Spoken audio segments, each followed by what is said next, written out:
Lagi ngapain, Gil? Ini, besok kan ada tes tentang paragraf dari bahasa Indonesia. Oke, ngerti nggak tentang paragraf? Enggak ngerti juga. Yuk, belajar masuk aja.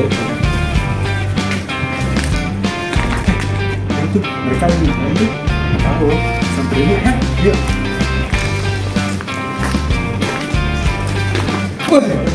Lagi ngapain tuh? Ini kan besok ada tes nih dari bahasa Indonesia tentang paragraf. Ngerti nggak? Enggak. Oh, mending belajar bareng yuk. Ayo.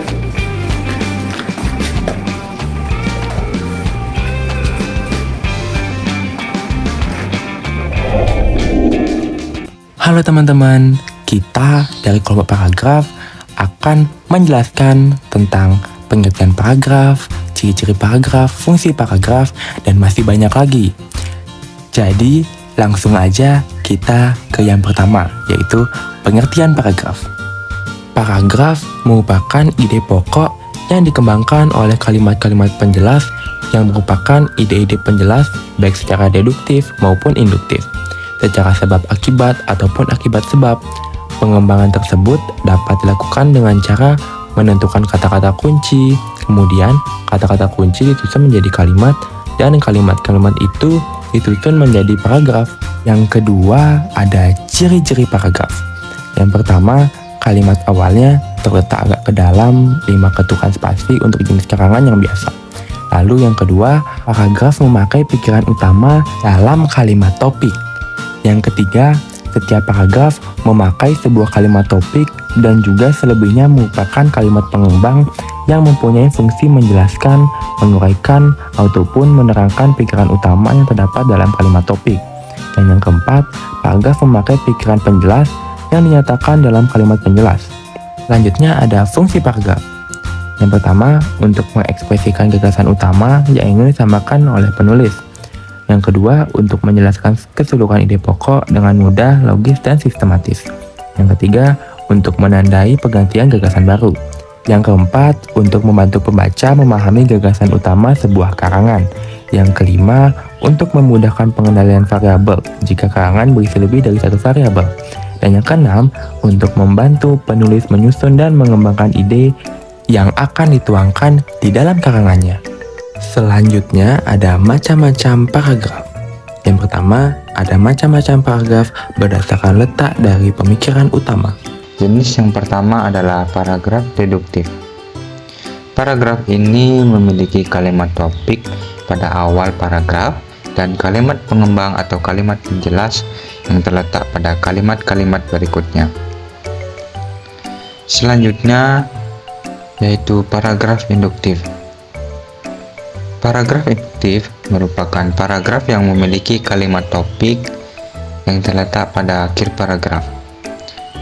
Artinya bahwa awal atau badan paragraf berisi gagasan pengembang dan diakhiri dengan gagasan dasar. Yang ketiga yaitu paragraf kombinasi. Paragraf kombinasi memiliki dua kalimat topik yang terletak di awal dan di akhir paragraf. Dua kalimat topik itu memiliki dua gagasan yang sama. Kalimat-kalimat pengembang atau kalimat penjelas terletak di antara dua kalimat topik itu. Jenis paragraf yang terakhir adalah paragraf deskriptif. Paragraf deskriptif adalah paragraf yang tidak memiliki kalimat topik dan kalimat pengembang. Semua kalimat yang terdapat dalam paragraf itu merupakan sebuah kalimat topik. Dan selanjutnya ada macam-macam paragraf berdasarkan jenis cerita. 1. Paragraf narasi.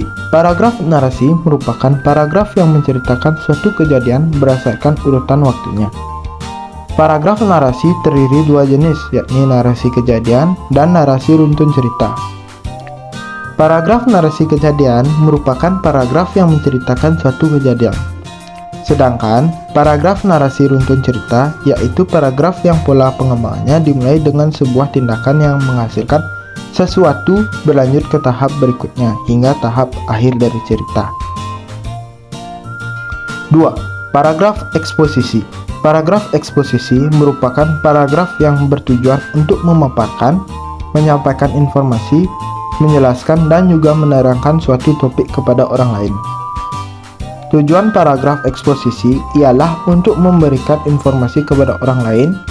Untuk memahami paragraf eksposisi, kita harus menganalisis dan juga menghubungkan dengan pengetahuan yang kita miliki. 3. Paragraf argumentasi. Paragraf argumentasi merupakan paragraf yang digunakan untuk mengungkapkan ide, gagasan, ataupun pendapat penulis yang disertai bukti dan juga fakta atau yang benar terjadi. Paragraf argumentasi bertujuan untuk meyakinkan orang lain bahwa ide, gagasan, dan pendapat tersebut adalah benar adanya dan terbukti nyata. 4. Paragraf persuasi. Paragraf persuasi merupakan paragraf yang mempunyai tujuan untuk membujuk orang lain supaya melakukan sesuatu yang diinginkan oleh penulisnya. Agar tujuan tersebut bisa tercapai, penulis harus bisa membuat pembaca percaya dengan disertai pembuktian yang nyata. Dan selanjutnya ada unsur pembentuk paragraf. Unsur pembentuk paragraf. Unsur pembentuk paragraf terdiri dari 4. Yang pertama, gagasan pokok atau gagasan utama. Gagasan utama adalah unsur terpenting dalam suatu paragraf karena merupakan gambaran dari keseluruhan isi dalam sebuah paragraf. Dengan adanya gagasan utama, para pembaca dapat mengerti isi keseluruhan dari paragraf tersebut. Maka dari itu, sebelum membuat paragraf, penulis harus menentukan gagasan utama terlebih dahulu.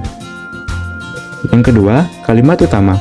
Kalimat utama merupakan sebuah kalimat yang di dalamnya terdapat gagasan utama. Setiap paragraf biasanya hanya memiliki satu kalimat utama. Kalimat utama bisa terletak di bagian awal, tengah, maupun akhir paragraf. Kalimat ini berfungsi sebagai pemandu bagi pembaca untuk memahami isi paragraf secara keseluruhan. Yang ketiga, kalimat penjelas atau pendukung. Kalimat pendukung ialah kalimat yang berisi gagasan penjelas. Kalimat penjelas berguna untuk mendukung dan menguatkan gagasan utama. Kalimat ini biasanya berupa opini, fakta, contoh, dan sebagainya. Yang keempat, kalimat transisi atau konjungsi. Transisi atau konjungsi berguna untuk menyusun kalimat-kalimat dalam paragraf. Konjungsi tersebut dapat dibagi menjadi dua macam, yaitu konjungsi intrakalimat dan konjungsi antarkalimat. Konjungsi intrakalimat merupakan kata yang digunakan untuk menyambung induk kalimat dengan anak kalimat. Sementara, konjungsi antarkalimat merupakan kata yang menyambungkan kalimat-kalimat dalam paragraf. Dan yang terakhir ada pengembangan paragraf. Pertama, menggunakan metode kronologi. Kronologi ada dua macam, yaitu kronologi waktu dan kronologi peristiwa. Kronologi waktu disusun berdasarkan urutan waktu terjadinya peristiwa, sedangkan kronologi peristiwa disusun mengutamakan urutan penting atau menariknya peristiwa. Yang kedua, menggunakan metode ilustrasi. Pengembangan paragraf menggunakan ilustrasi dilakukan dengan penulis memaparkan keadaan berupa kesan yang ditangkap oleh inderanya yang dijabarkan dalam bentuk kata-kata agar pembaca memiliki gambaran dengan tulisan. Ketiga, dengan menggunakan definisi. Penulis memberikan definisi bermaksud untuk memberikan sebuah definisi dari sesuatu dengan menggunakan kalimat-kalimat penjelas. Keempat, menggunakan analogi. Analogi digunakan penulis untuk memberikan perbandingan terhadap kedua objek yang berbeda, tetapi memiliki kesamaan baik dari segi bentuk, asal-usul maupun fungsinya. Kelima, menggunakan pembandingan dan pengontrasan. Suatu paragraf dikembangkan dengan menggunakan teknik ini dikarenakan penulis ingin menunjukkan kesamaan atau perbedaan antara dua orang, objek, atau gagasan dalam segi-segi tertentu. Keenam, dengan menggunakan metode sebab akibat. Sebab akibat digunakan penulis untuk mengemukakan alasan yang masuk akal, memberikan suatu proses, menerangkan alasan mengapa sesuatu terjadi demikian, dan meramalkan runtunan peristiwa yang akan datang. Ketujuh, menggunakan pembatas satu persatu atau contoh. Penulis dalam mengembangkan paragraf dapat memberikan contoh-contoh konkret yang mendukung gagasan utama untuk mempermudah pembaca dalam memahami isi dari paragraf tersebut. Kedelapan, menggunakan repetisi. Repetisi merupakan pengulangan kata atau frasa yang menjalankan fungsi sebagai alat mementingkan dan memperoleh efek-efek tertentu. Dan yang terakhir, yang kesembilan, dengan menggunakan kombinasi. Pengembangan jenis ini banyak digunakan oleh penulis di mana dalam pengembangan jenis ini melakukan kombinasi beberapa metode dalam pengembangan paragraf. Oh gitu. Kalian ngerti sekarang? Udah.